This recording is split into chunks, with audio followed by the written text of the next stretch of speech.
Imagine leading three powerful armies into the scorching wilderness.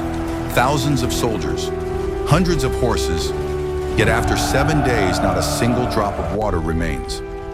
Before a single sword is raised against the enemy, an entire army stands on the edge of death.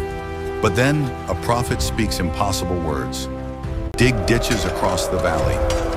This is the extraordinary story of God's miraculous provision in 2 Kings chapter 3. Nearly 100 years had passed since Israel became two kingdoms. Judah remained in the south under David's descendants. Israel ruled from Samaria in the north. Although they shared the same ancestors, their hearts had become divided. In Samaria, Jehoram, son of Ahab and Jezebel, became king. Though he removed one image of Baal, he refused to abandon the sinful ways that had led Israel away from the Lord. Across the Dead Sea, King Mesha of Moab watched carefully. The mighty King Ahab was dead. Mesha seized the moment. He would pay tribute no more.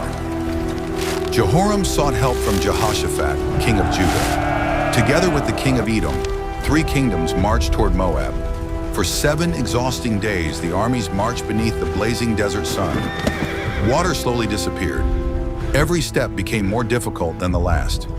Soon, every stream was dry. Soldiers searched desperately for water, but found only dust. While Jehoram panicked, Jehoshaphat asked a different question. Is there no prophet of the Lord here? Elisha declared, dig this valley full of ditches. You will see neither wind nor rain, yet this valley shall be filled with water. Without seeing a single cloud, thousands of soldiers obeyed. Throughout the evening, they dug trenches across the valley floor. At the time of the morning sacrifice, water suddenly rushed into the valley. The rising sun reflected on the water. From a distance, the Moabites believed they were seeing blood.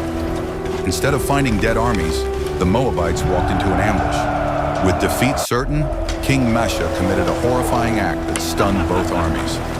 Before God sent the miracle, he asked his people to dig the ditches. Faith obeys before it sees. The God who filled a dry valley with water is still able to provide in life's impossible situations. 1. Desperation can lead people to terrible choices. Mesha was losing the battle and became desperate. Instead of turning to the true God, he resorted to a horrifying pagan practice.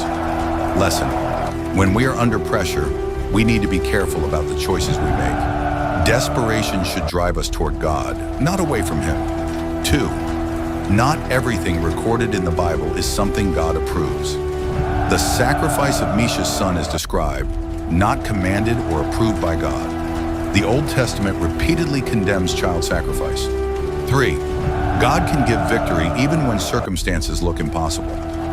Earlier in the chapter, Israel's army was facing a serious water shortage. Yet through Elisha, God provided water and promised victory. 2 Kings 3:16-19. 4. Spiritual victory requires obedience. God gave Israel specific instructions, and they followed them.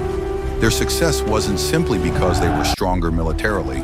They were dependent upon God's direction.